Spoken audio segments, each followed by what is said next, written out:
Ang pwesto. Eh, ano nga, ikaw? Doon, may isa, yung isa gamitin mo. Ay, siguradeng alamak na raw. Eh, ba't memory pool? Hindi pa naman ako nakakapag-ano dyan. Ewan ko, baka sa Huwag kang maingay, daldal. Nang pasukin nila ang San Francisco Street dito sa Barangay Northwest, tumambad sa NBI ang magkakadikit na lungga na tila pahang apartment unit.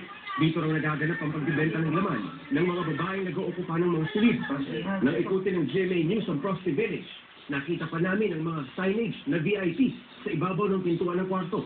Ang pinakamurang silid, 50 pesos lang ang bayad. Sa VIP naman, 300 pesos. Malaki ang pagpakasyon nila. Kapagkat nakita mo naman na hindi kukulangin sa mga 2 buwang kwarto.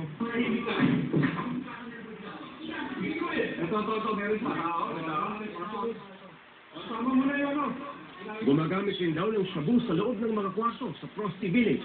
Ang mga babae at parokyano, umabot sa 55 ang iniligtas ng NBI mula sa Frosty Village. 2, menor de edad. Arestado naman ang 4 na bugaw.